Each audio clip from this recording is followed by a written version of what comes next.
March 9th. So let's get started. Roll call, Leslie, please. Linda Calafiore. Present. Donna Jett. Present. Ellen Martin. I see her. John Mysick. Present. And Judy Refuerzo. Here. Thank you, everybody. Just remember to mute yourself when you're not talking. Thank you.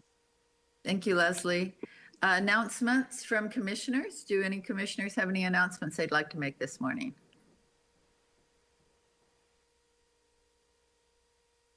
All right, seeing none. Announcements from staff. Ashley?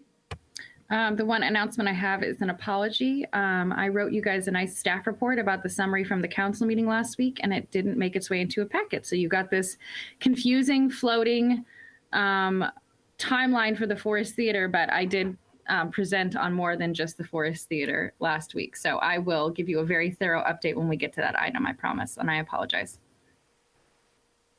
Thank you. That makes sense now. All right.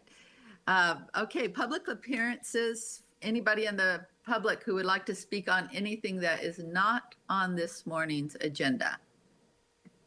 Hey, Christine Sandine, Sunset Center. How's everybody?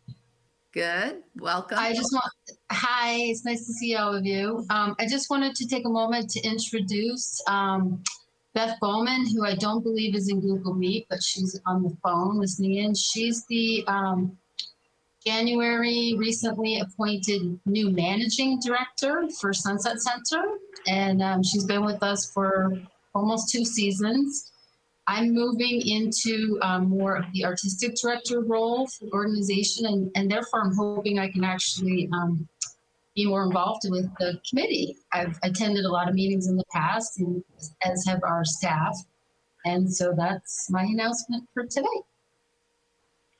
Yeah, Good morning. This is Beth. Sorry, I unmuted myself so I could say hello. Thank you for the introduction, Christine. Bye. Thank you, Beth, and welcome. And thank you, Christine. And we'll look forward to seeing more of you then. Thank you. Any other public announcements, appearances? Yvonne Hildebrand Bowen with the Forest Theater Guild and Leadership Carmel. I just wanted to extend an invitation to the commission to appoint one of the members to be part of our artist selection committee for the artists we're choosing for our hearts. We don't have the full packet sent out yet. We haven't done the artist release, but we'll be doing that probably after the planning commission meeting. And just like to say, if any of you would like to be part of that committee, we would love to have you. Reach out to me, let me know, and that would be great. The other thing is I have our newest board vice president has joined us today from the Forest Theater Guild, Adrian Clark. He's a wonderful young man. He's been on our junior advisor board and then as a trustee, and then recently accepted the vice president position. So he's here with us today as well. Thank you. Thank you, Yvonne, and welcome, Adrian. Hey guys, thank you. Judy, I see that Nancy wants to speak, and every time Nancy, there might be something going on wrong with your microphone, because when you started to speak the last time, I couldn't hear you. Nope, can't hear a thing. Do you have headphones or something else going on? Maybe if you try leaving the meeting and come back in again, that usually does the trick. And then we'll open it up. And in the meantime, we'll see if anybody else has any other comments. Sorry, Judy, thank you. No, that's okay, because I can't see her on my sidebar here. I only can see so many people. I figured that was what was happening. Yeah. I've got a comment. Okay, Dale. I just wanted you guys to know that despite the situation in flux with the Forest Theater, that we are still at Carmel Cares doing our maintenance activities there. And we're also partnering with the city. Leo's made some improvements outside the restroom there to keep water from getting in the restrooms. We fixed the counters so water no longer will go into the snack bar. We put the valance up on the small snack bar door, and we're doing a full day of maintenance, weeding, mulch spreading, and that sort of thing today if it doesn't rain too much. So we're going to continue to do what we've been doing despite the question mark about what's going on there. I just wanted you to know that. And we're also making good progress at Devendorf, which Ashley's been watching us outside her window. It's been sort of fun. Sorry for bothering you once in a while, but your succulents will be planted today in your flower box. Wonderful. Thank you, Dale. All right, you're welcome. And yes, thank you, Dale, for all you do for the city. So thank you very much. So I saw Nancy come back in.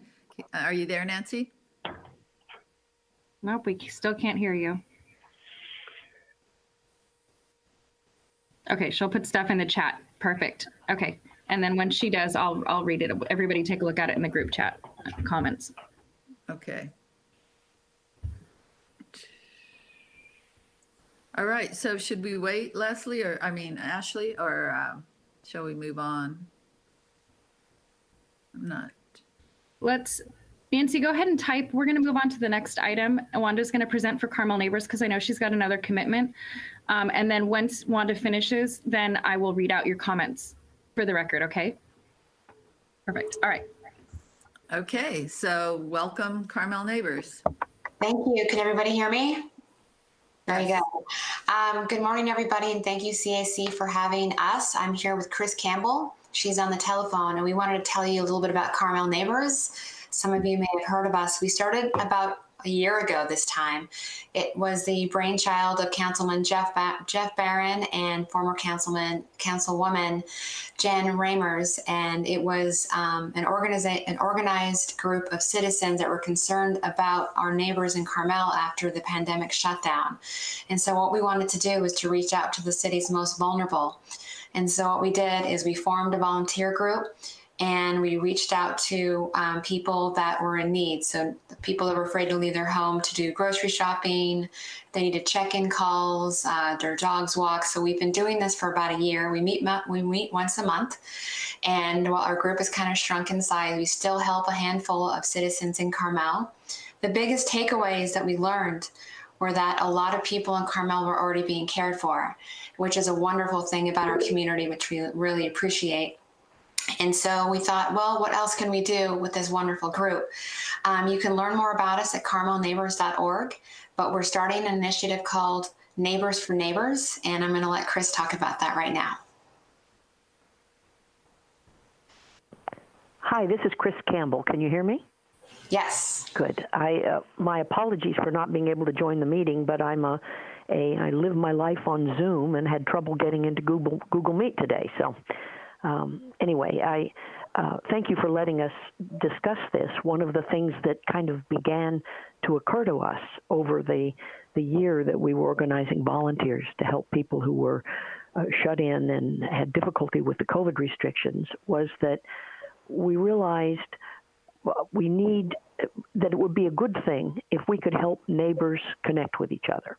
And several of us, including my husband and I, had already done something like that informally in our own neighborhood. We have a little chart that we made of all the houses. Most people want to share their either an email contact or a phone contact. And it's been wonderful on our block because we have mostly second homeowners. Only 3 of us are year-round, but we've been able to get to know the second homeowners.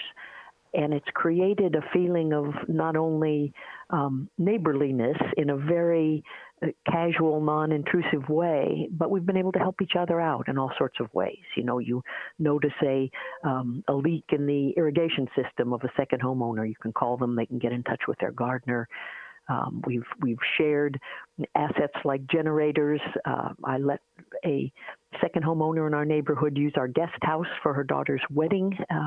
So it's really created a sense of community. And what we decided to do was to try to spread that out into Carmel and to encourage people to informally organize their own neighborhoods.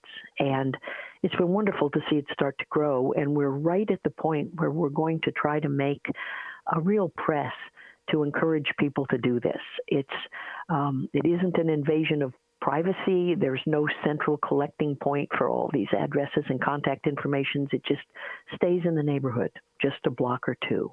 And we would love to get the word out to people who are interested in doing the same sort of casual coordinating in their own neighborhood. We think we can, in this way, kind of create and enhance the culture of neighborliness in Carmel without making people feel they have to give up their privacy. So I encourage you to help us spread the word and to go to the carmelneighbors.org website, where there's a contact information link where you can let us know if you're interested in your own neighborhood. There's a phone number. We have a little starter kit to help people get started. And we're proud of this project, and we're really looking forward to seeing it happily and slowly spread all over the city. So thanks for anything you can do to help us. Thank you. Commissioners, any comments? Commissioner, thank you on behalf of the city for all you're doing. It's fantastic, and the more we can all come together, the better, especially in such a small community with, demographics changing. So that's fantastic, and we really appreciate your effort here, and would love to try to figure out ways to be supportive. Great, thank you. Thank you very much. Thank you. Any public comments? Okay, thank you, Wanda. Thank you. Thank you. Can I add one thing, Judy? And Yes. that is, Wanda, I know you were out there with the Carmel Residents Association, but Chris and Wanda, we've got our community calendar going for farmers market. So if you'd like to come to the farmers market and be at a table and get the word out that way, that's terrific. And then I do have it on my to-do list to get our volunteer groups, including Carmel Neighbors, our Residents Association, and everybody up on the website for new people moving to town or people who are trolling around, so that we can point everybody so they know how to connect with people in town. That would be great. Thank you so much. I appreciate that. That's wonderful. Yeah, thank you. Great. So Ashley, would you like to read Nancy's comments? Yes, I will. So the CRA, their next Zoom meeting is March the 25th at 5 p.m. The topic is My Grandfather, Sam Morse, with Charles Osborne. Everybody is welcome to hear from Charles, who wrote Boss, but SFB Morse, founder of Pebble Beach. You'll be able to hear great stories and images of his conversationist, athlete, artist, and entrepreneur grandfather. And you can find more information on the Zoom link and everything on the carmelresidents.org site. And then, as most of you know, Barbara Livingston passed away on the 23rd of February. The CRA, if you haven't checked it out yet, has created a standalone webpage in her honor. And there will be a memorial Zoom meeting Sunday, March 21st at 1 p.m. And information on that will be posted on the CRA landing page. And then thanks to Nancy, she was out there at the farmers market a couple weeks ago, and we'll be getting them on our community schedule on the regular coming up. So thank you, CRA. Yes, thank you, CRA. All right, so item number 2 on our agenda is approval of the minutes of the February 9th regular meeting and the February 23rd special meeting. I will move to approve the minutes. Do I have a second? Second. Thank you. Leslie? Calafiore, Yes. Jett, Yes. Martin, Yes. Mysick, Yes. Refuerzo. Yes. Yeah, thank you. Thank you. Item number 3, receive an update on community activities items presented at the March 2nd City Council meeting and discuss and provide staff with direction. There we go. Thank you all. And I, again, apologize for not having my staff report that I worked so hard on being attached. So at the March 2nd regular meeting, I provided 2 reports to the City Council. The first was a request to authorize staff to issue a request for proposals for the leasing of the Forest Theater for programming and facility management. And the second was an update on special events. The second you're more familiar with because we talk on the regular at all of our meetings on about where we are with special events, but the Forest Theater is a new one. So the Sunset Center has requested the termination of the lease for the management of the Forest Theater. And after the last meeting, the council did authorize staff to undertake a request for proposals process for the programming and facility management of the Forest Theater. As with the Scout House, because we did such a terrific job doing community outreach, that was right before the pandemic. I know it seems like a lifetime ago, but we did a really terrific job with the Scout House outreach. Therefore, the council would like the Community Activities Commission to do that again, and to figure out how the community would like to see the Forest Theater used in the future, so that that can be incorporated into the request for proposals that we issue. You will see that what did get attached in the packet is the Forest Theater timeline. So that's the proposed timeline of events for the issuance of a request for proposals. As far as this type of activity, it is an incredibly tight timeline, with the goal of entering into a lease agreement in August or September of this year.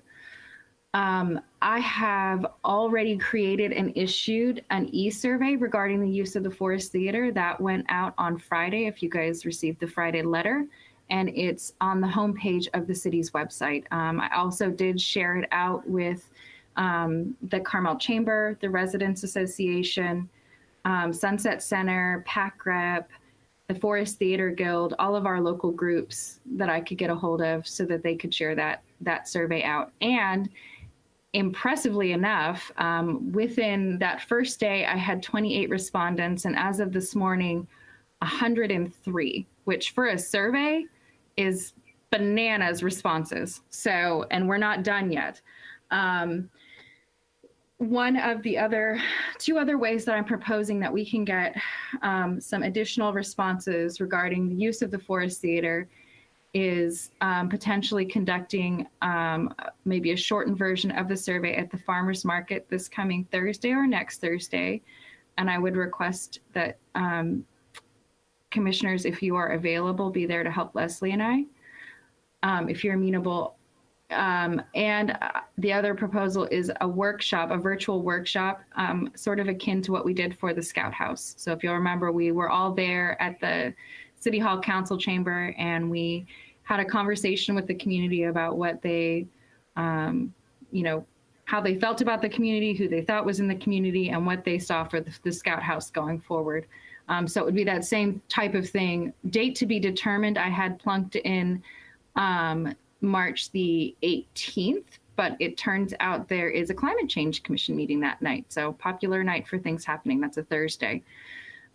So if anybody has any other dates or times, or thinks that, with 103 responses to a survey already, we're in pretty good shape and we might not need to do all of these things, I am open to that. Now we can stop there and discuss the Forest Theater, or I can keep going and we can discuss events. How would you like to break this up? Because it's kind of a lot that I'm asking for from all of you for this. Maybe if everybody agrees, we can just work on the Forest Theater and then go to the next one so that it's not so jumbled. Yes, and then just make sure to open it to public comment in between. Right. Okay, thank you. Okay, so thank you, Ashley. So I'm doing a online survey or Zoom, Google Meets meeting, that would be fine. I would be open to any dates. And I'm definitely willing to help you. At the next farmers market, I will be out of town this Thursday, so I can't help then, but the following one, it's up to everyone. So chime in, commissioners, please. I can show up Thursday from 11 to 2, but not the following week. This is Ellen. I can show up on Thursday in the afternoon. Unfortunately, I'm out of town both days. Sorry, wish I could be here. Again, if we wanted to do something online in an evening or something, I could certainly do that depending on schedule, but unfortunately I'm gone both Thursdays. Ashley, have the responses to the questionnaire been they've written a lot of stuff and you've gotten a lot of helpful info from it. Yeah, I was just taking a look at it this morning and talking to Leslie about it. And so for 103 responses, one of the questions that I asked, if you haven't taken it yet, is, basically how satisfied are you with the Forest Theater production? Like, how satisfied were you with the way it was in the past? Got a lot, 77% of the responses to that questions were 5s, which is high. And the follow-up question to that was, will you tell us why you gave that response? And out of 103 responses, 88 people took the time to write something out about why they felt that way. So people are really responding and telling us. So if the farmers market doesn't work out, I think that we're fine if we try to schedule a virtual workshop based on the responses we've gotten so far. I mean, this is 4 times the response, I think, maybe 3 times the response we got for the farmers market. And that was a pretty robust survey too, so. That's pretty impressive to actually get answers. I mean, everybody clicks the. No, everybody's got things to say, and I can't say I'm surprised because the Forest Theater is well loved here in this town. So absolutely, Linda, are you looking at programming throughout the year, or in the RFP? Are you leaving it wide open, or are we just looking at for events on the stage? I want to see what the community wants. So traditionally, we've had theatrical performances and movies. That's been the de rigueur of late. There used to be Sunday programs, for those of you who are very long timers, that were free cultural kinds of events on Sunday afternoons. That was probably back in the 80s and late 80s, early 90s. And Forest Theater over the years has, been host to all different kinds of things. So the question to the community is, and especially with COVID, we've talked about, there's yoga classes going on up there right now. Is there other ways during the day that we could be using the Forest Theater as a place for the community to be? Because it's a park, it's half parkland. So I want to hear from other people, especially with the pandemic.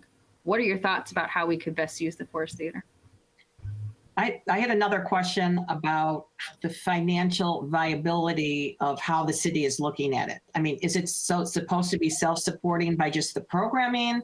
Is there going to be any city contribution? Are people going to raise private money? Because I think the financing of it is just a critical piece of it. That will be, that will be part of what we will ask of applicants during the request for proposal process. So what is their proposal? What are they thinking about in terms of running the theater, using their expertise, hopefully as theater programmers and managers, and then that will be a part of the lease negotiation with the city council. So I don't have any further details than that. That's my piece of it. Once I've launched this and spoken with the applicants, then I get to vet people for the city council, but they'll be working on that monetary aspect of those negotiations. Do we get to be part of our RFP, our commission, as to what goes out? Yeah, I'll bring a draft of it for you. Yes. Okay, great. All right, let's open it up to the public. I think Donna has a question. Oh, I can't see Donna. Okay, sorry. You're on mute, Donna. I thought. The question is, I haven't seen that survey, so I don't know how I missed it, but I'd like to take the survey too. But my other question is I think what you're doing is wonderful, and you're right. The Women's Club used to hold flower shows there, so there's been any kind of an event you can put on in a park or in an auditorium outside. Everything's been done there, and it can be used again. Does the city have a number of what it actually costs the city to maintain it? Electric, gas, toilet paper. So I know the city doesn't make money on any of their properties, community rooms, etc. But the number that it actually would cost the city to operate it, so that the people who might want to run it have an idea of, they just have to make that benchmark, are are more, because I think in the past that's been an issue, that the city has a cost. So that would be my own, and thank you for the survey. But has everybody else seen the survey? I haven't seen it either. So I'd like to, if you could send it to us, if I missed it, I'd like that. Thank you. Okay, yes, I will email the survey to the CAC, and the basic costs for upkeep and keeping the lights on. Yes, that's something that I can probably put together from Public Works, because that would be helpful. And I have a feeling, Donna, you're in the heads of some of the people who are going to come tour the Forest Theater and have questions once the RFP is released, and that will be a question. So yes, thank you. So where is the survey currently? The survey currently is on the homepage of the city's website. So if you open that up, there's the top box right now is an application for, or a solicitation for applications for council grants. And then if you scroll down a little bit, there's the menu boxes for helpful things. And then we're right below that for Take Our Forest Theater survey. And it takes you directly to the survey. You just fill it right there. Actually, I understand kind of that you'll show us the draft of the RFP. When we see responses, will there be a subcommittee formed of the CAC, or will the folks who respond go directly to the council? Will we have kind of the first run at seeing presentations and deciding who we think should be forwarded to council, in the end? I guess I'm trying to think of timeline, because if we already have 100+ responses and we do something at the farmer's market, would it be better use to take all those responses, go out with the RFP, and then once we narrow down or have a small group of finalists, that is what potentially we bring to an evening or a community discussion and kind of have them present to that group of people when we open it in a forum type setting as we're kind of down the road. I'm just trying to think of. Right. So it will go differently than that. So if you look at the schedule, and this is typical of the request for proposal process, once we receive those, so the part that we're working on and that we're charged with working on is the build up to the piece that you're talking about, John, which is, so we're information gatherers at this point in time. So that's through essentially April 2nd, according to this, when we open for RFP submissions. Exactly. So once that RFP is out there, until I have further direction from council, our part of this RFP process will be done. It may be that the council will ask for a subcommittee to take a look at any of the submissions that come in, to break those down. When I have worked on requests for proposal processes in the past, for instance, with the city's website, we had a staff committee that went through those and kind of divided and conquered, depending on how many submissions that we get.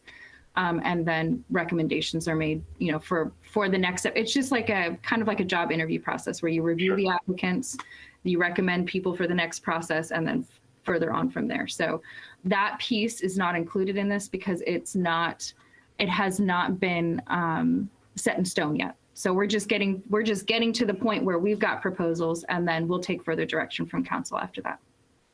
Okay. Donna, you're muted. Well, yeah. Will we see the draft of the RFP prior to it going out? I hadn't included that in the calendar, but I can do that. It would probably be for at one of our special meetings, if we stick to the timeline of releasing the RFP on the 2nd. One of the pieces of that is that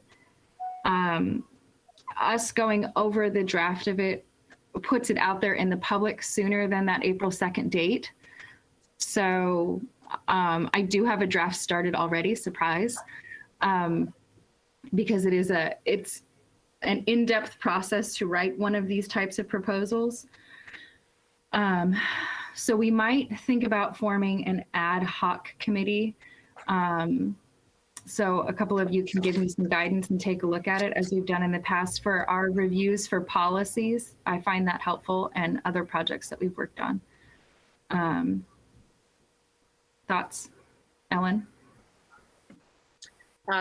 You've got a huge task in front of you.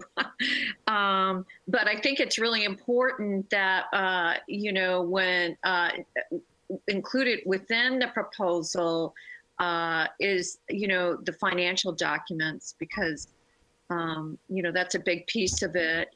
And if you're going to provide local organizations first up or not, and then having the Sunset Center be part of this because they've been managing that site and might have some really good, info on what it takes. Thanks. Thank you, Ellen. Okay. Any other commissioners before we open it up to the public?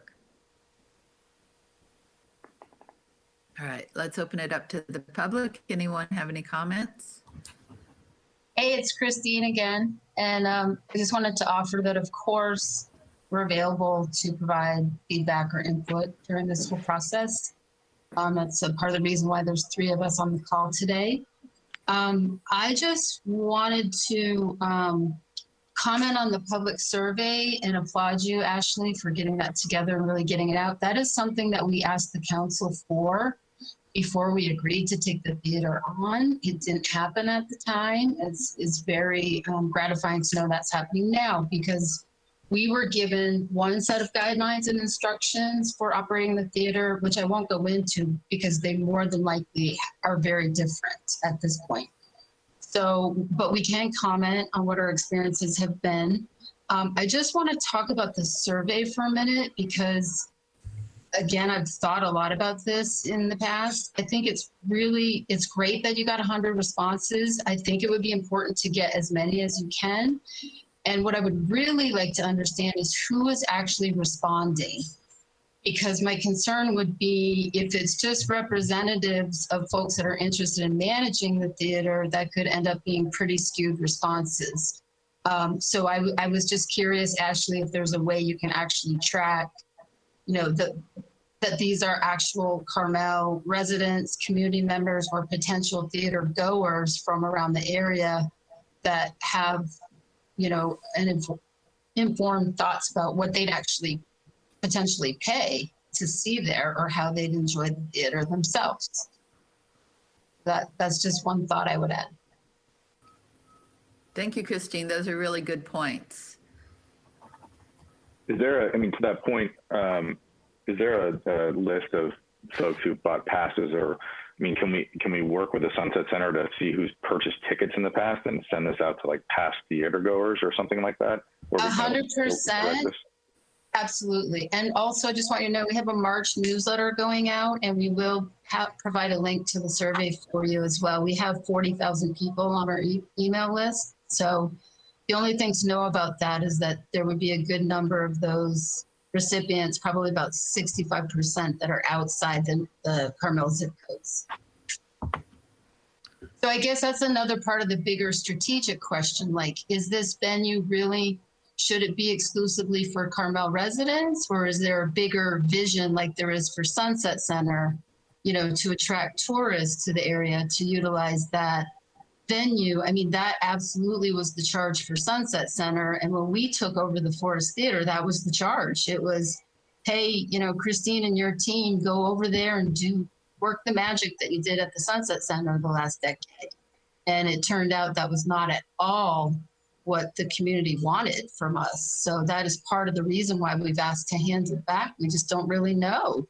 There's no strategic vision for the theater. I think that's really critically important. We have a lot of effort that goes into strategic planning for the Sunset Center. We have a very active board committee. They meet often. We have a 3 to 5 year vision in place at all times. So I'm really hopeful that will happen for this very, very beloved and treasured cultural asset as well. I think as we've been asked to do with this committee, and think about all the events that are under our purview, we have, a couple different audiences. And obviously, first and foremost, it's the residents of Carmel-by-the-Sea. But at the same time, a big part of our community are those who come in to experience, the magic of Carmel.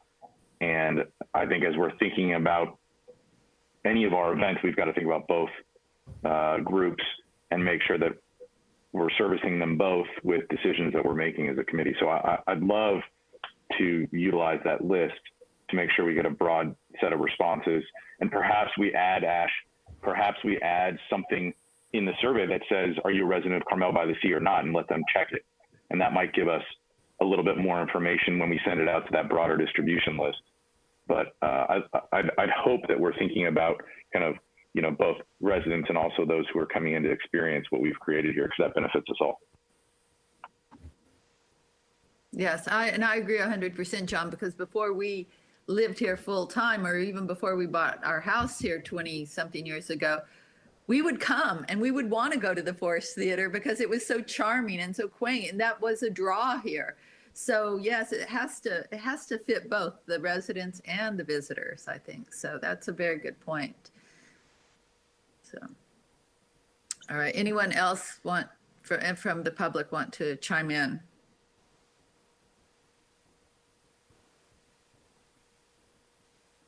All right, Ashley, so we're going to proceed with 2 farmers markets.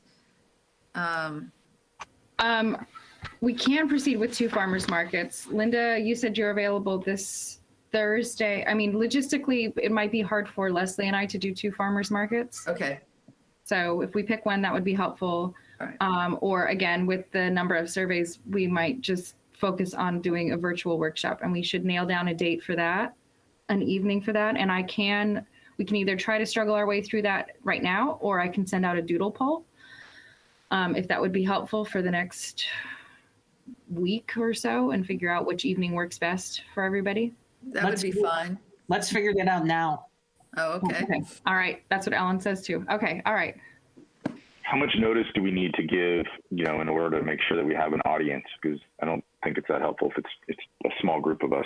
What, is it making sure that we hit the Friday letter with an announcement about it? So we're thinking at least a week out. I mean, how should we think about this? At least a week out. So like I said, I had it set for the 18th, but if that's not a possibility, probably St. Patrick's Day is not a great idea. Everybody will be having their green beer at home. We can try for early the following week, which is the week of the 22nd. I did want to close the community survey on Wednesday, the 24th, to give me time to incorporate all of the survey results and responses into the request for proposals. Let's see here. I mean, would Monday the 21st work? And then we're going to have our smaller meeting on the Monday the 22nd, because we'll have our smaller meeting on the 23rd anyway. It might be a debrief opportunity. Yeah, that's a good idea.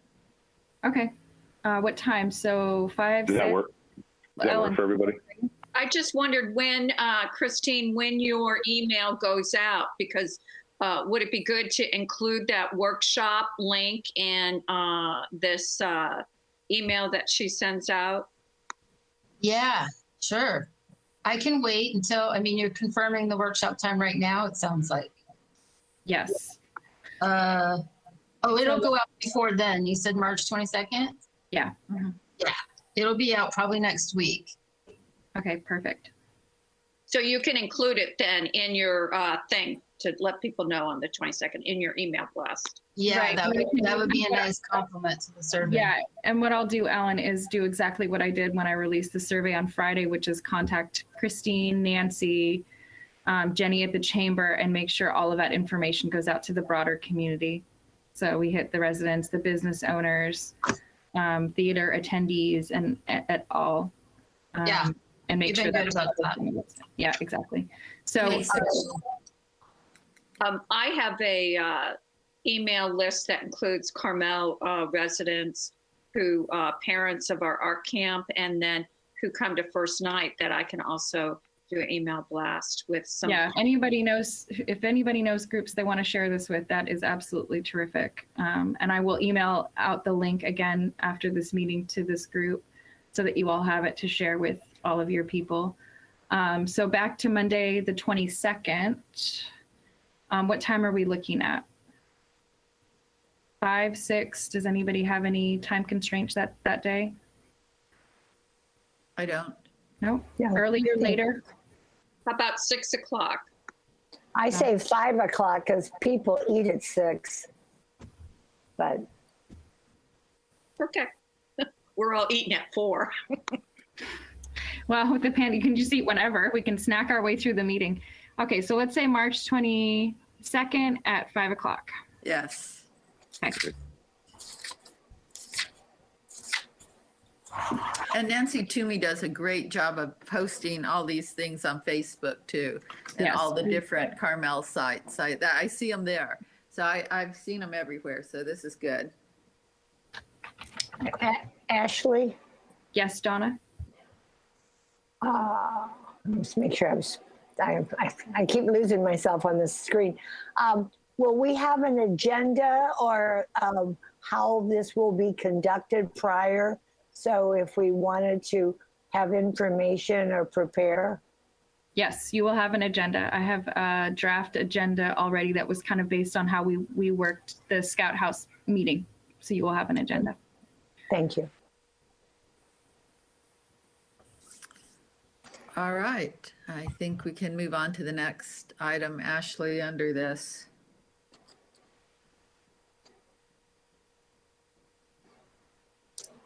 Okay, thank you. And I'll reach out to Judy and Linda. I'll reach out to both of you about the farmers market. Ellen, because you can only come in the afternoon and our farmers market's mostly in the morning, I'll focus on Judy and Linda, okay?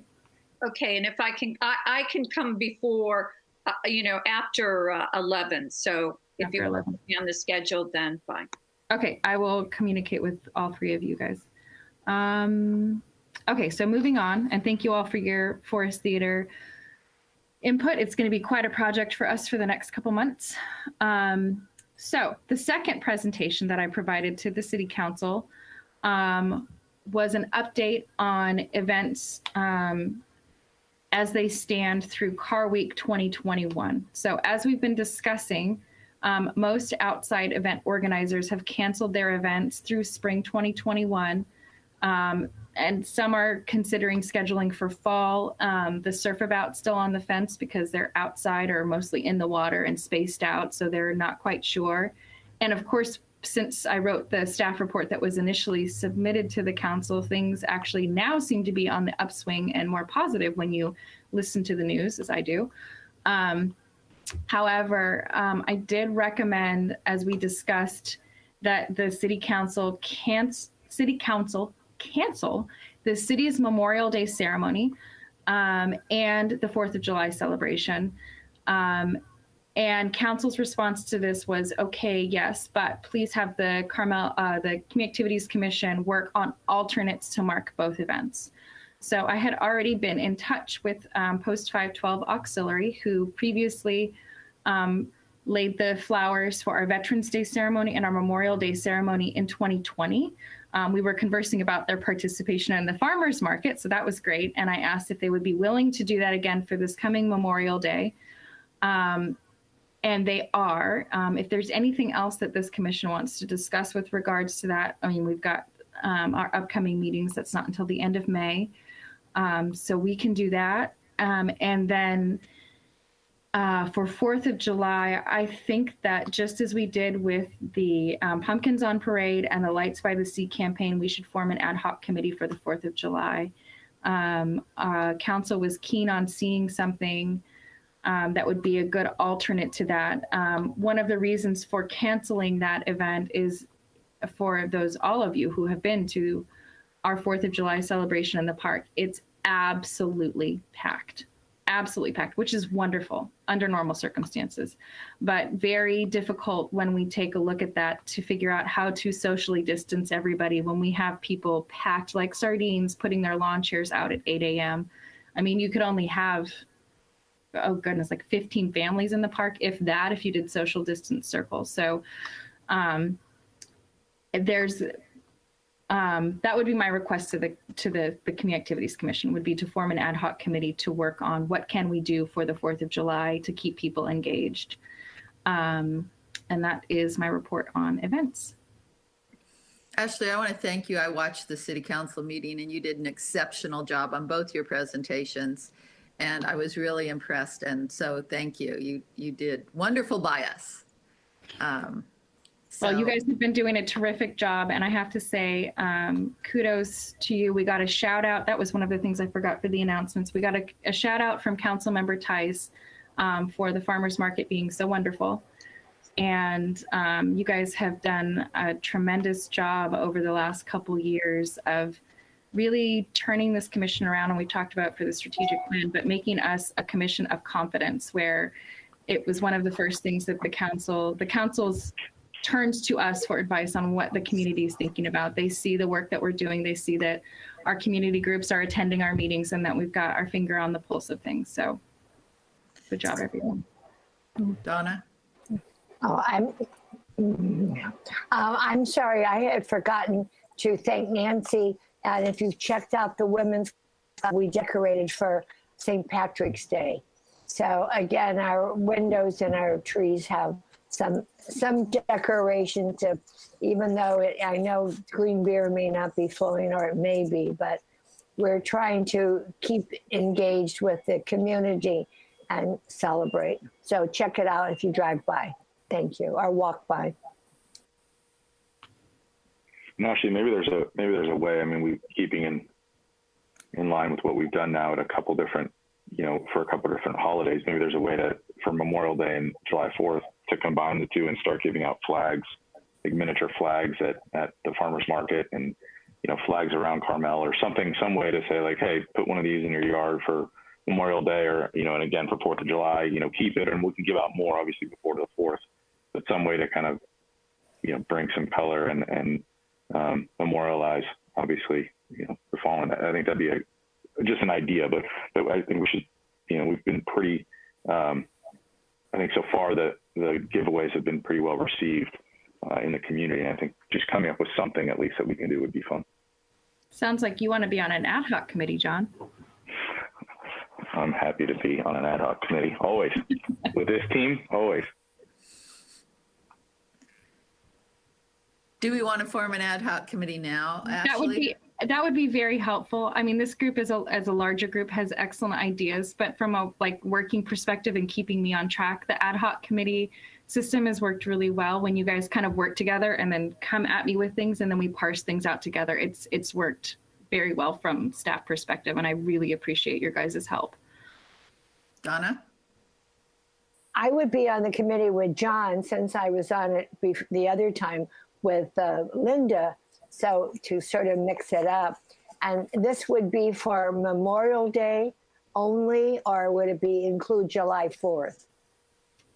I like the idea of both events combined, as John pointed out. They both involve patriotism, and so I think that would be appropriate. If John is that would be, I would be, and then for other committees, that leaves the other three. So I haven't worked with John, so that should be fun. I look forward to it. That's awesome. Awesome. Thank you, and John, for stepping up. All right. And then the other events will be ongoing like it is now, right, Ashley? As we see, the waves of the pandemic come and go or whatever, it'll be fluid. It will be fluid. And so we will keep an eye on, whether or not, I think large scale gatherings will come back, but it is confusing I don't know who it's not confusing to. If somebody's figured this out, please come to the Community Activities Commission or call me on the phone.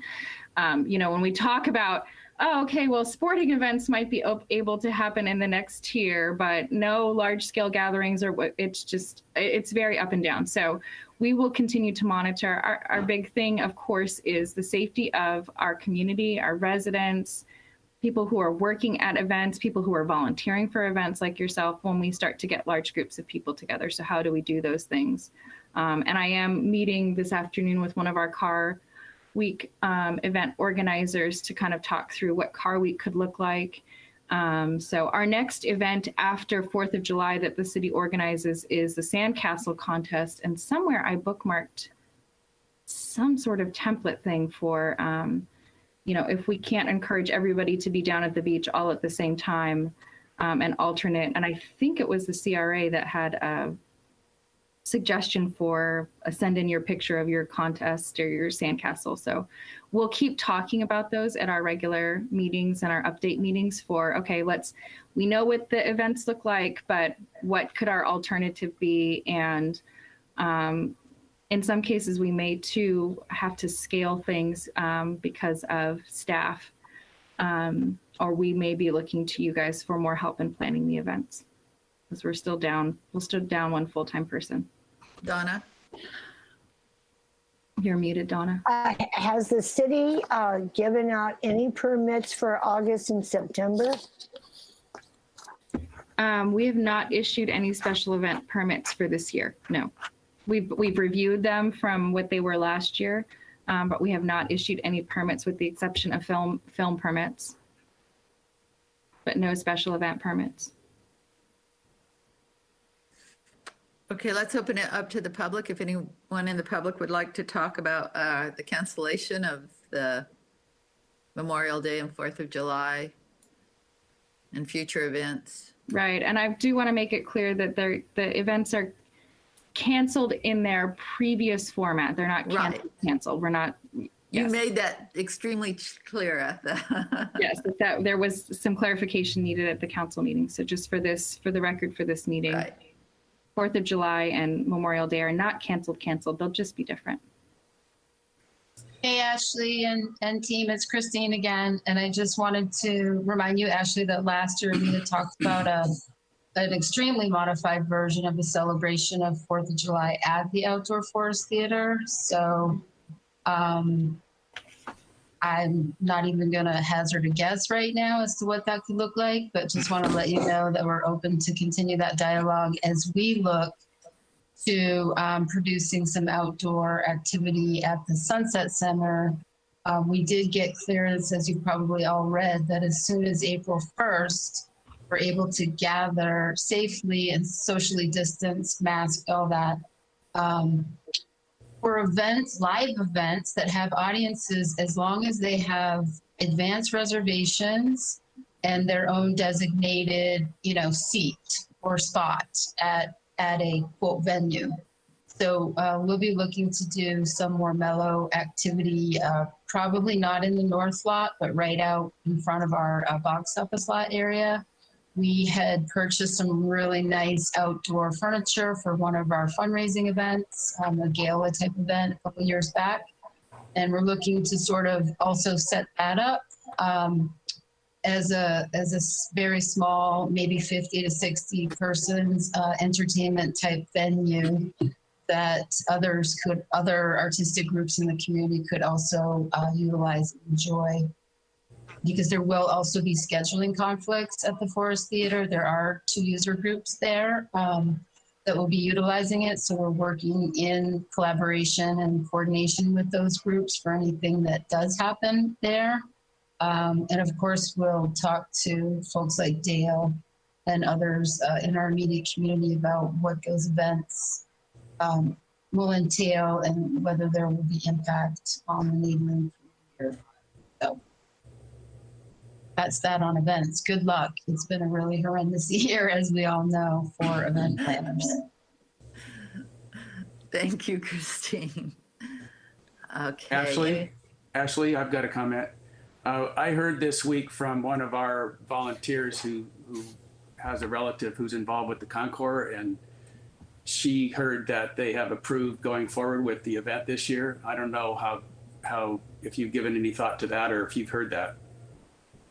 They have what now? Approve the event going forward this year.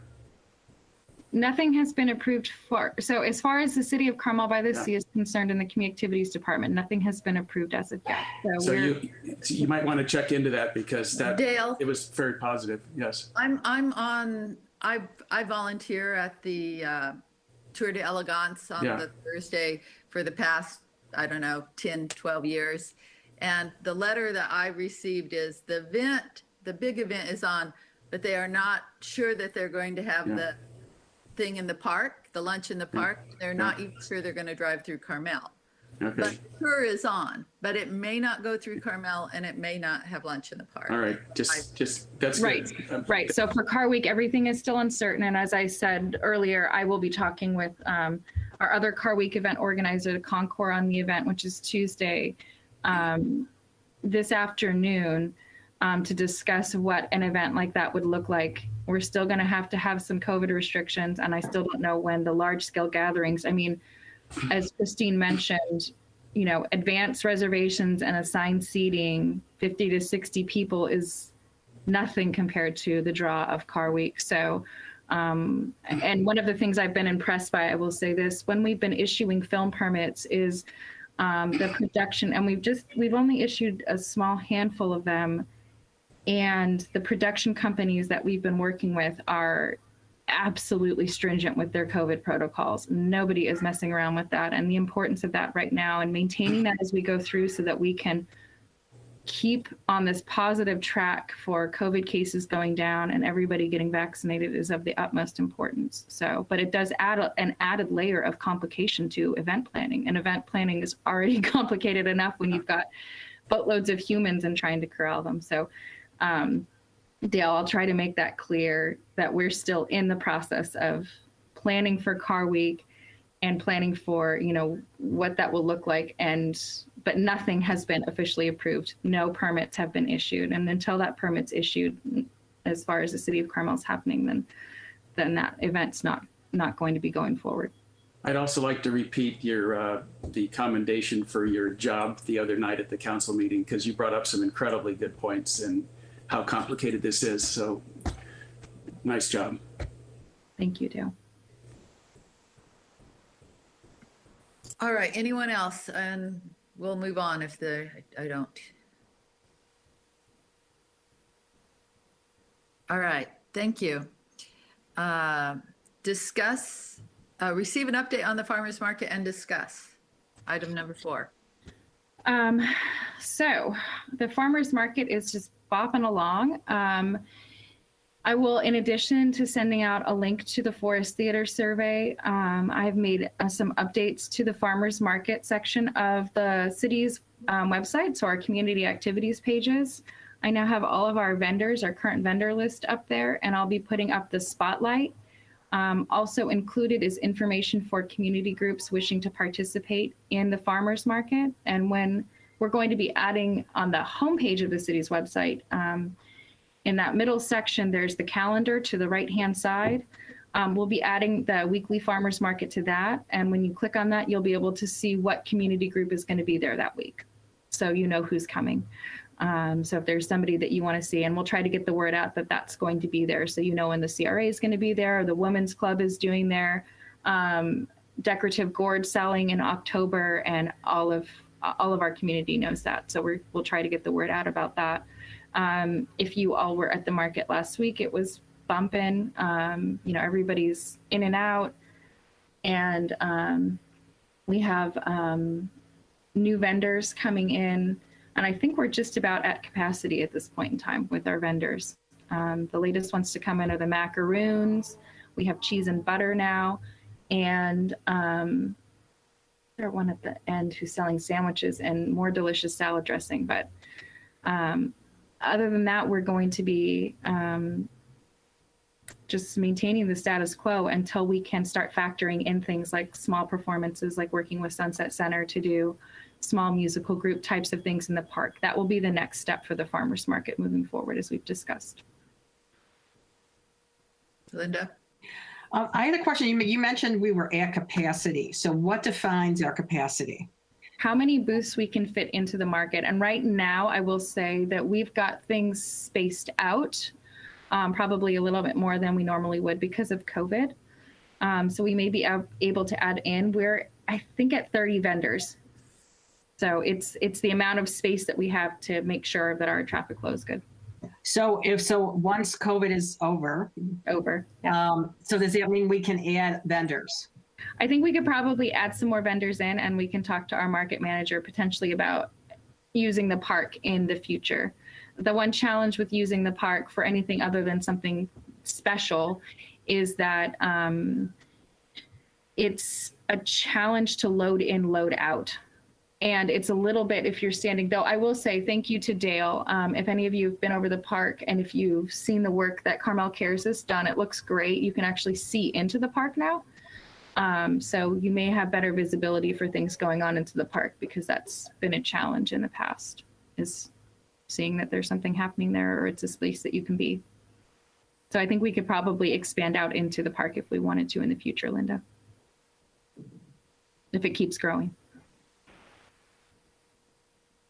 And are we still watching and waiting for an hour change to the market? That's still in the works someday.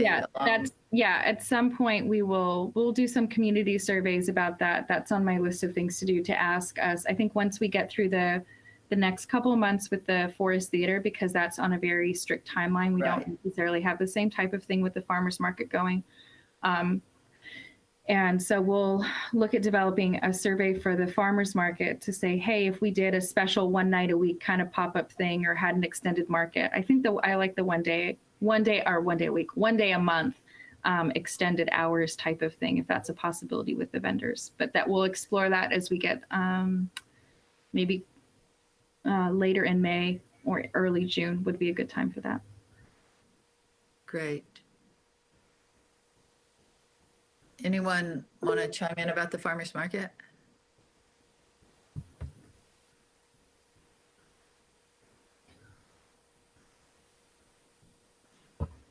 I saw Nancy type something to you, Ashley. It was from Nancy, and it was about the Carmel Residents Association. Nancy, I believe I have you on the calendar for next month. I'll talk to our market manager. He and I have been going back and forth on who gets to respond as we kind of work out the process for this. So I will talk to him, but you are good to go. All right. Anyone from the public wanting to talk about the farmers market?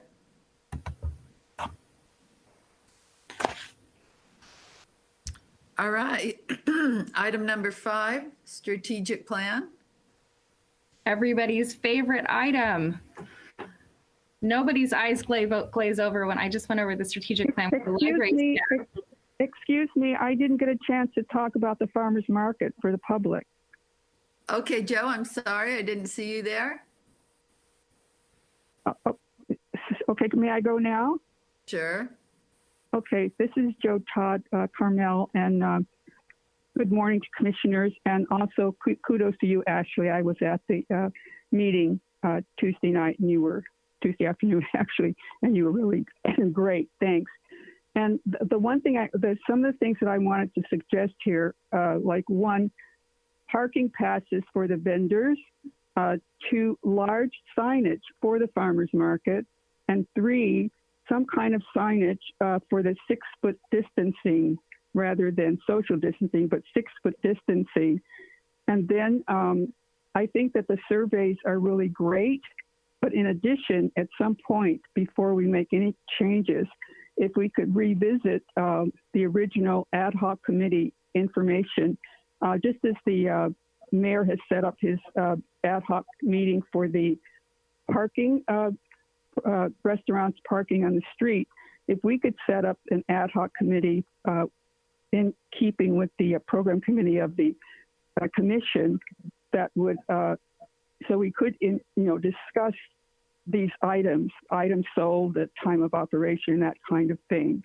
And this committee, I would like to include not just the people from the Carmel Residents Association, but also other residents, and especially some renters, because they're not usually included in these ad hoc committees. And I think that was it. Yeah, to make sure to include some kind of downtown residents for the ad hoc committee, if you should decide to do that. Okay, I think that's it. Thank you. Thank you, Joe.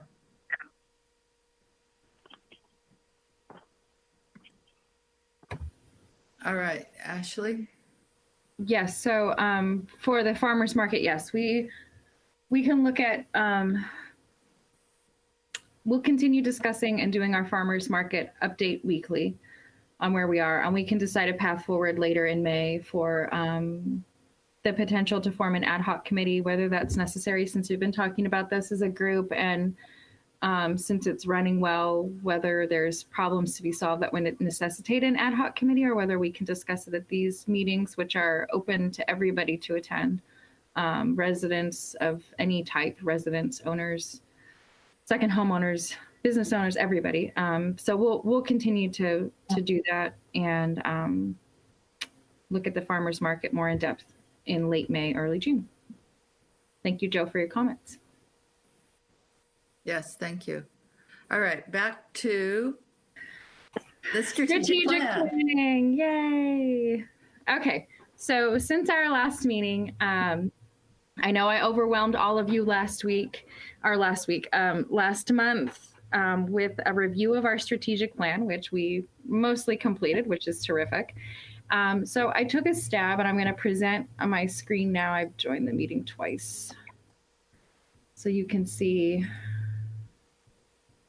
I took a stab at a new strategic plan, which you can tell from the lovely pink and black, so that I could keep them straight because I was looking at them side by side. This section here that I will highlight in blue, these are all items that I've kind of been tracking that have come up.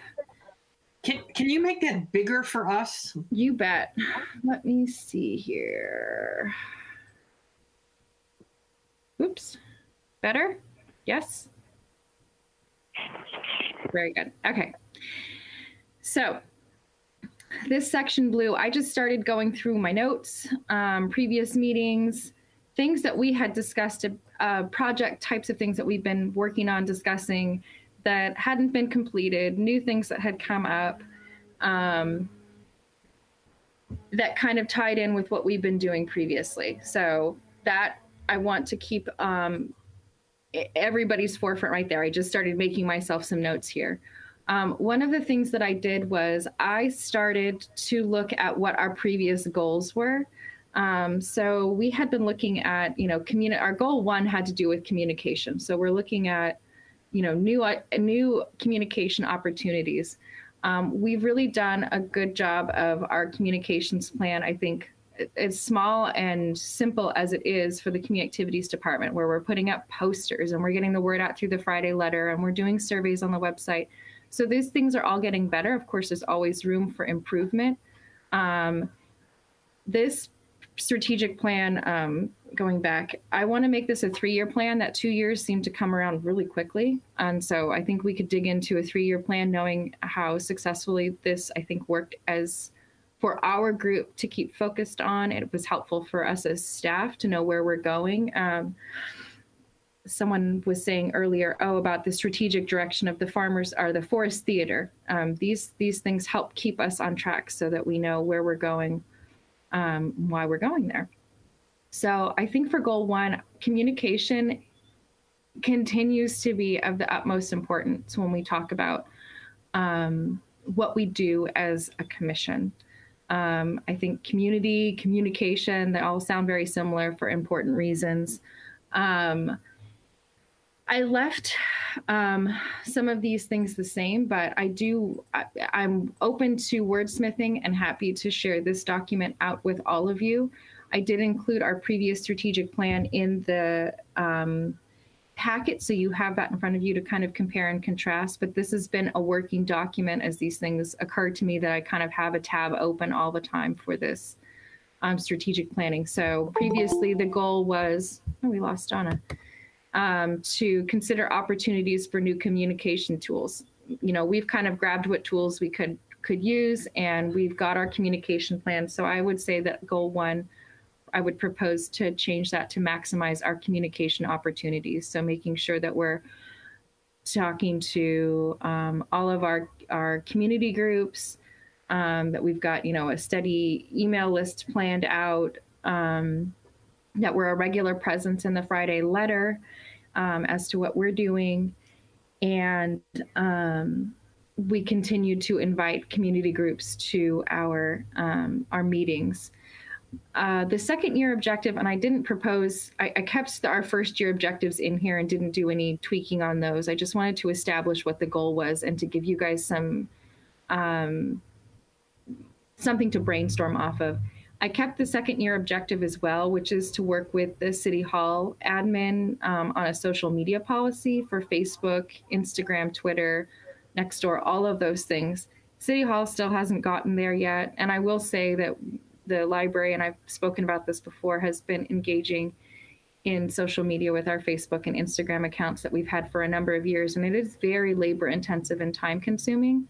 Not that all of these aren't, but it is, to develop a little campaign and do a little graphic design is, it's definitely a thing. I see Ellen nodding. Ellen's had experience with this, and some of you may have.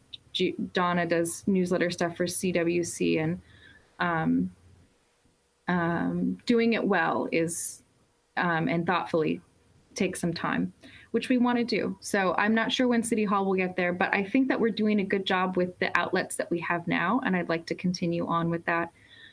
So if anybody has any edits to this or ideas, you can shout them out at me now for this first year objective. I can email this document as we go through out to all of you, and we can continue to discuss at the next meeting, and you can add to it. So it sounds, I'm seeing some nods there. So let's go on to let's go on to goal 2. I kept this goal the same. I think that it's important to, look at our opportunities is exactly what we've done with the during the pandemic, our diversity events. How do we do gatherings, community interactions? We figured out that farmers markets and giveaways work great for making some community connections. And we've been talking about Citizens Academy, which I think we'll rename, and we have that on the agenda. Leslie will be giving you guys a presentation on that. I think that's really important to keep on as part of a program for this. And the ad hoc committee system, I think, again, I mentioned this earlier, is working really well in terms of helping staff in enhancing and developing our events and how we work with them. So I'd like to continue on with that. I did tweak this second year objective, the Chamber of Commerce and Visit Carmel on an ambassador or respectful visitor type of program, Carmel-by-the-Sea.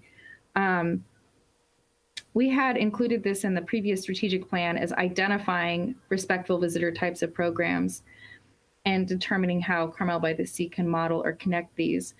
But I think because of our work with the Chamber and making connections with Visit Carmel, we can dial in a little differently and actually work directly with those groups and not make it such a broad peninsula type of thing. So if anybody has any edits to that, please share them with me.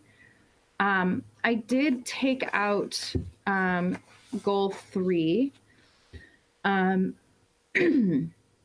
changed goal 4 to goal 3.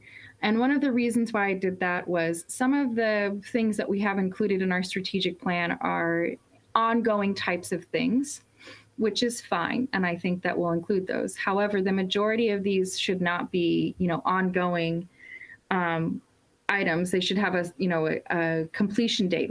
How are we measuring the work that we do? We completed this task. We had this many people attend. What are our metrics? So one of the reasons why I eliminated that, the enhance and protect the natural environment and village character, is I think that we do that with everything that we do. We do that with surveys. We show that we care about our community and, are cognizant of our other commissions and the work that they do, and are listening to our citizens and making sure that we do those two things. Also, I will remind the commission that these goals were originally pulled from the council's strategic plan. So I think it's fair to update and tweak these a little bit as we move forward to make sure that we're still meeting community needs. So that's another reason why the natural environment in particular and village character, I pulled that out because it was a little vague, and we will be doing that as part of everything that we do. Goal 4, assess the natural environment, our new goal 3, to develop long-range plans for maintenance and enhancement, to include pathways, parks, and right-of-ways and walkways. I'd like to tweak that a little bit, not only for the natural environment, but again, to include the Scout House. And now we've got this Forest Theater project that I think will be continuing to work with whoever manages the Forest Theater, to make sure that we're still meeting community needs. So that is one goal, I think, that has some opportunity for some tweaking there. And then, of course, for the objectives, yes, Scout House, that project was put on hold pre-pandemic. Forest Theater, and then Devendorf Park, as we've been discussing, potentials for the use of Devendorf Park and what we do with that going forward. So that is, I will share this document out with the Community Activities Commission. All of your comments and thoughts are welcome. I can put it up on the website too if there are community members that have suggestions for us. And I still would like to do, I know we're doing a lot of surveys and maybe we'll saturate the community with surveys, but that would also be, I think, a useful tool for this process. And hopefully I'll only need to torture you for a few more meetings before we have a really solid draft. I know I can see everybody's faces. But we're there. We've been doing so good. And we've got, again, remember this list up here, this nice teal color, things that we've already been talking about, already been thinking about. We just need to clarify, and we just need to fit them in with where we think our goals, tweak some of that language, and we're really not as far off as it might seem. And I will let you guys all speak or not speak, share this document out, and then if there's any comments from the public. Good job, Ashley. Thank you so much. Yeah, I was thinking there's some things that I'll definitely send to you, but I think we're on track and we've done a good job and we're moving in the right direction. So it's all good. Commissioners? Donna has her hand up. Yes, in this first part in green, Forest Theater isn't there listed.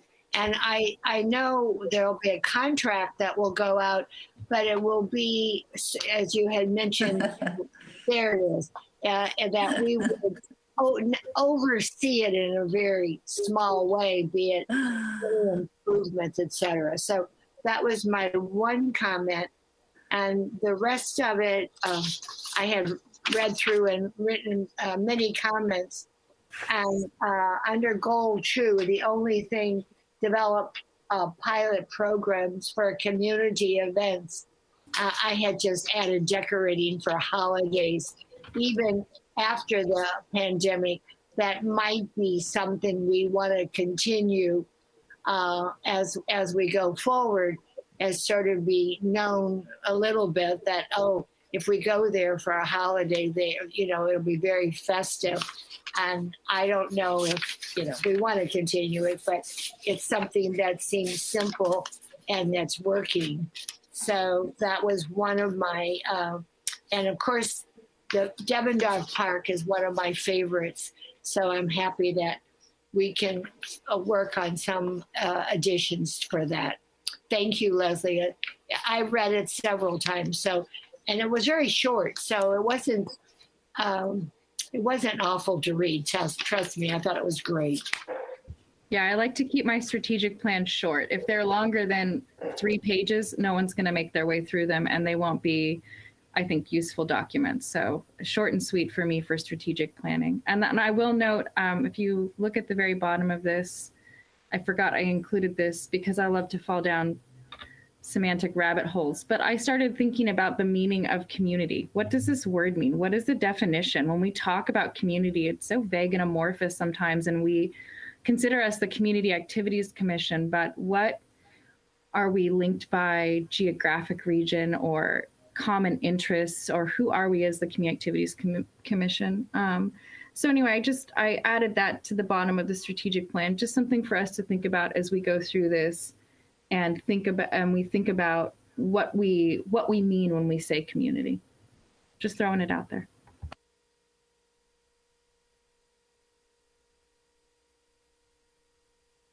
Hi, this is Ellen. Great job. I'm new to the commission, so you know, I'm just trying to learn. But this is a great undertaking. I had a question, might be within this or not, but who is is in charge of the banners that are down Ocean Street and has that task? The planning department oversees the banners on Ocean Avenue, and there is a banner policy. If this commission is ever interested in reading it, I'd be happy to share that out in the banner application just for awareness. It's centered around events going up. So you'll see, you know, Car Week being advertised, or PAC Rep takes advantage of using those for their performances. It is something that I had on my list pre-pandemic to start putting up in terms of, and this ties in with what Donna was saying about decorations, but starting to put the banners up for holidays to mark those. And we do have a mechanism for sharing banner polls. So for instance, if something's occurring simultaneously, we've got a PAC Rep program and a city event going on, every other banner poll would be allocated to each group so that we would share those. So that's already been established for how we do that. And I'll add that to the list of things to email out.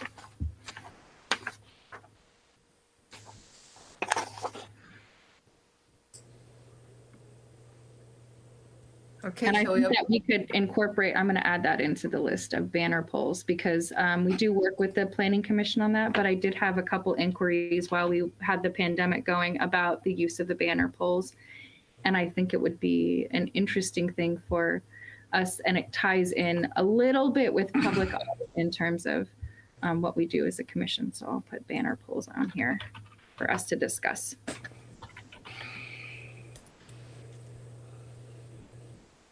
Excellent. Shall we open this up to the public? Anyone from the public want to chime in? I have a couple. Go ahead, Dale. So Ashley, do you have any timing and action ideas at all on that list that's showing on the screen there that's highlighted in blue? I do not at this point in time, Dale. So, but I do want to keep these things in our line of sight. So the website, I would hope we would have some substantial updates made by the end of April in terms of things that I've talked about for volunteers and really enhancing the community activities section of the webpage. I'll let Leslie talk about the Citizens Academy, as we're calling it now. In terms of capital improvement plan, Scout House and Vista Lobos and potentially Devendorf Park would be included in the capital improvement plan that's approved by the City Council every year as part of the budget process. The City Council will be having a budget meeting this month, I think next week. I cannot remember the date, but it is upcoming, where they will be talking about that. And keep in mind that, of course, is based on financial constraints, and the City Council, again, because of the pandemic, we are in, we don't have the funds that we would have had we not had the pandemic. So there's going to be some decisions that the council is going to need to make with regards to that. So I don't have a timeline for Scout House, Vista Lobos, and Devendorf Park. The rest of these we can parse out, and I think that would be fair to do.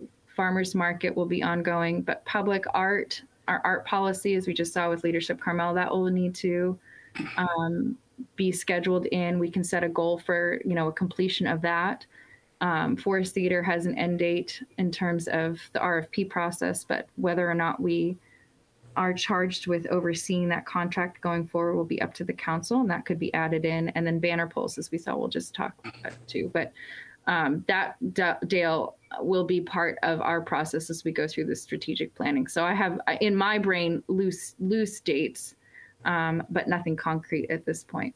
Yeah, you know that I have strong interest in the Scout House because we've had prior interactions there, which was interesting at the time.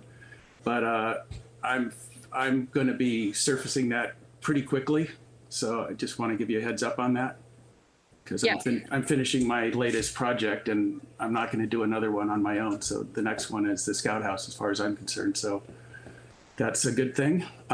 Also, Flanders Mansion is missing on here. That's another thing that we have an interest in. Is there a way that you could put it on the list just so it has some visibility so it doesn't get buried again? Because it has the potential to be a public space.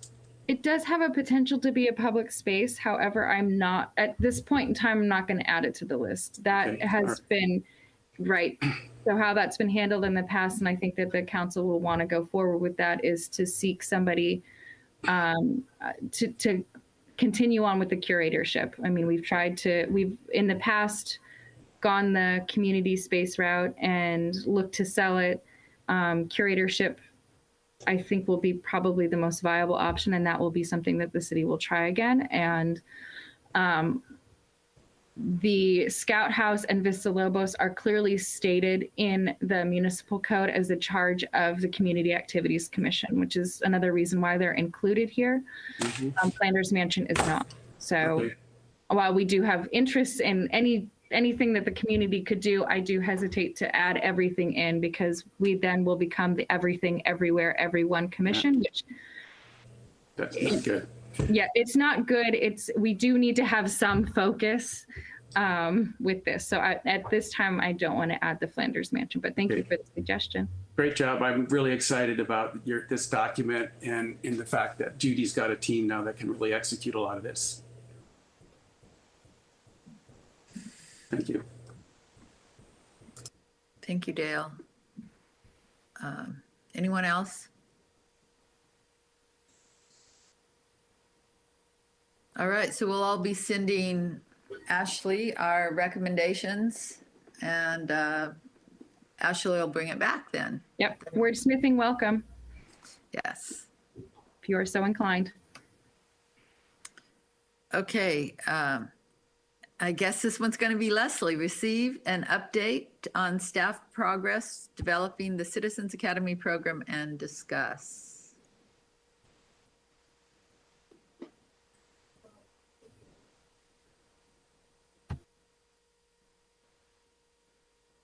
Leslie? Leslie, we can't hear you.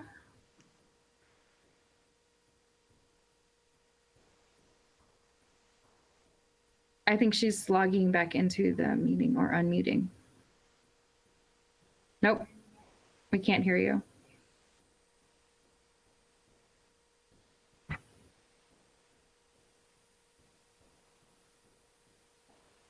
Nope.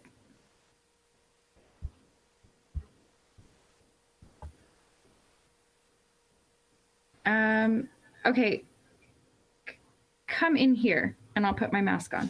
That's the simplest thing we can do quickly. I don't know what's happening. Okay. You can take my seat. That's great.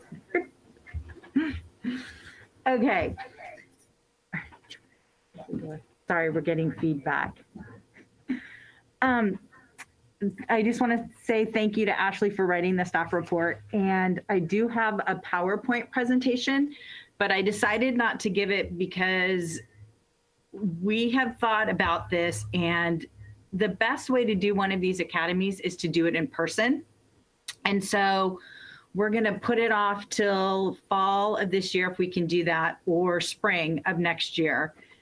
And so it was kind of pointless to show the PowerPoint and get us all excited, and then we'd have to just put it off. But my first big thing, and I was talking to Ashley about this, was the name. When I think of a Citizens Academy, the first thing that went to my mind was that it's someone who's just become a citizen of the United States. So we could call it Get to Know Carmel, How Do You Work with Carmel, or something like that. So if you want to put that in your brains and think about other names, that, because we want to get the community involved in city government or commissions, boards, get them to know how to do things within the city. So it's an all-encompassing thing. So that's what I'm putting out to you guys, is if you can come up with some names that encompass everything that we want to do, which is encourage people to get involved, community engagement, all that kind of thing. And then the basic premise of this would be to have sessions for each department.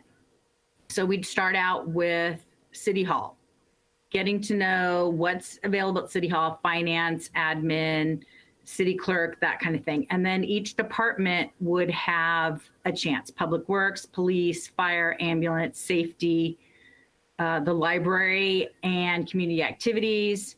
I'm probably forgetting something. And so part of this is that the class would take place at the department we're talking about. So that's why it's better in person, because if we have found that people don't know where those buildings are. People don't know where public safety is, or where public works is, or what's at City Hall. So if they're at least in that building and someone's telling them or giving them a tour or showing them the equipment that we use, that kind of thing, it gets them more involved. And so that's, again, we really need to wait till it's in person, because it's the hands-on. It's kind of like the CERT class, where you go and you use a fire extinguisher. So maybe we can do that with the fire department, that kind of thing. So that's basically where we're at. It's just on hold right now till in person, and finding a name that works with everything. Yes, Linda. I agree with you. Citizen, the word citizen is probably not appropriate. And I love Ashley's definition of what community means, which was on the bottom of the strategic plan. Thank you, Ashley, for being such a wordsmith. I aspire to be that, and there's no way I could. So anyway, just even community academy is one step closer. I mean, I think we need the word community for sure. Thank you. Yeah, I like that. Yes, and thank you, Leslie. And a very good point about even people on commissions or who just got started sometimes don't know where public works are. Oh, we're having a meeting over here. We're all going to have and they're like, oh, is there a room there that we can have a meeting? You know, I mean, a lot of people don't know, even who are involved don't know where these places are and what's available. So I think that's very true that it needs to be in person. And maybe we do like a tour of the city, because we were talking about the Scout House and Forest Theater and Flanders. And a lot of people new to the community don't know where any of those are, because especially the Scout House and Flanders, nothing goes on there at those places right now. But we talk about them and we want to use them so we can get people out and about. Mm-hmm. Good. Well, I think you've summed it up nicely. Anybody want to chime in on anything?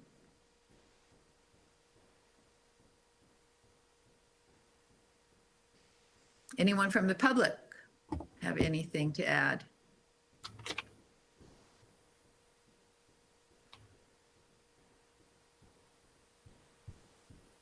Okay, well, thank you, Leslie. It is an important thing, because I found when I was running for mayor that people wanted to be involved, and they just didn't know how to do it. They didn't know how to show up at meetings. They didn't know how to do anything. So it will be really helpful.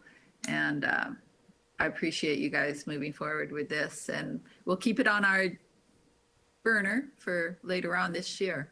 Yeah, and Nancy sent in a comment. She wanted to know about how many people, and usually it's about 10 to 12 people. We want to keep it small so that it's interaction and we don't lose people and they don't feel intimidated to ask questions or get involved.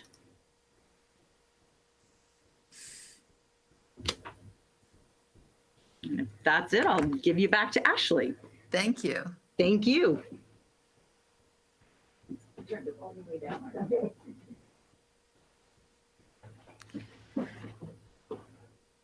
I'm back.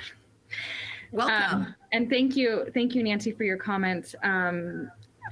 We want to do the Community Academy on a regular rotating basis, so that even though the groups are small, depending on what we see in terms of turnout, we may be mobbed with people, so we know how many cohorts we need to have.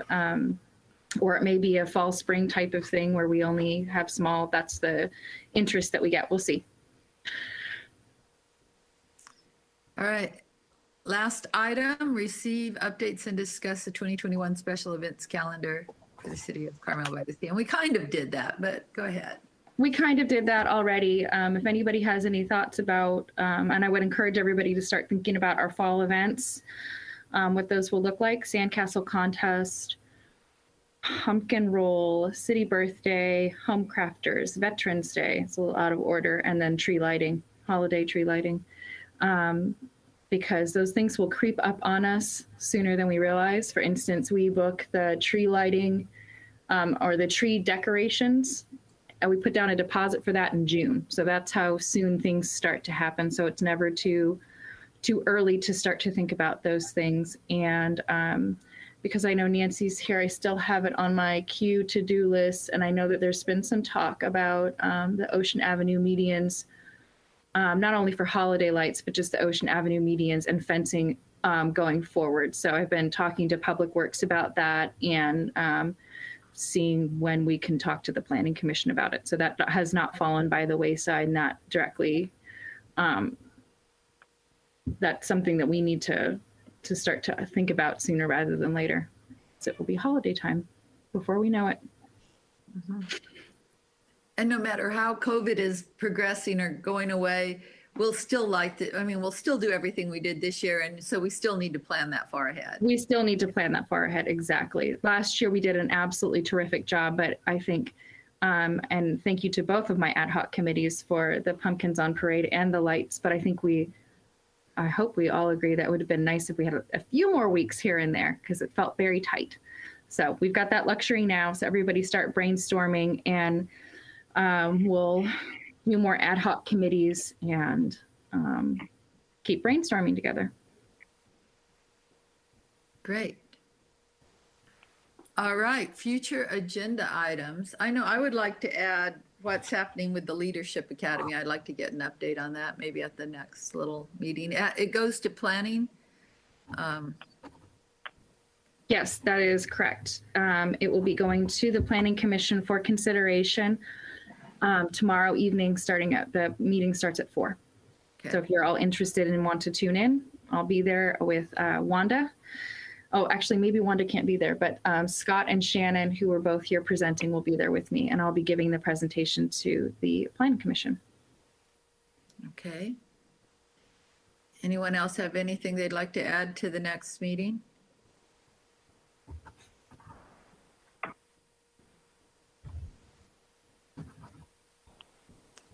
So our next meeting will be in 2 weeks, right? Right after our little workshop. Thank you. Yes. Our virtual workshop. March 23rd. Okay. And yeah. Donna's got a question. Yes, the leadership, they're looking for someone on our commission to be on their committee, and we didn't address that. I'm not going to be on it as a commissioner, but if one of the other commissioners are interested, that might be something that we might let them know, not me, but anybody else.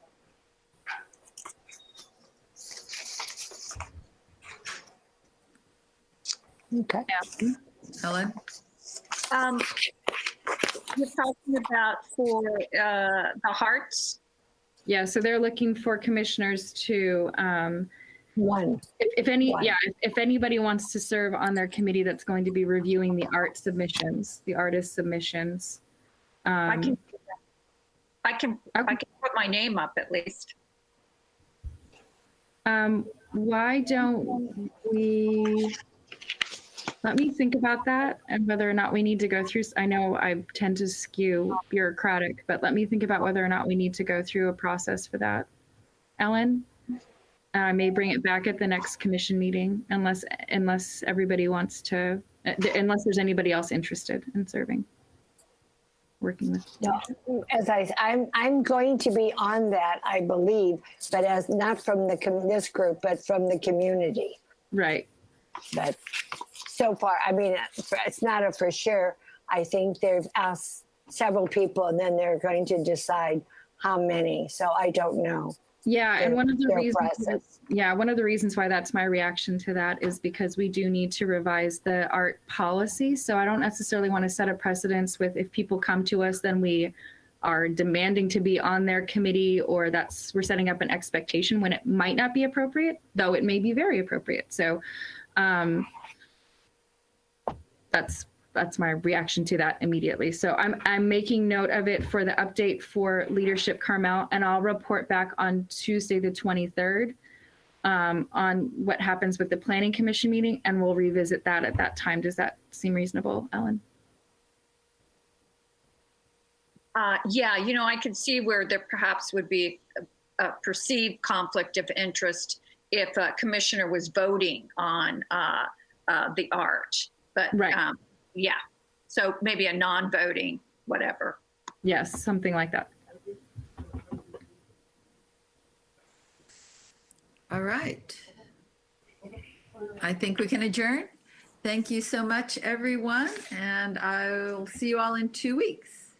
Thank you all. All right. Bye. Thank you. Have a great day. You too.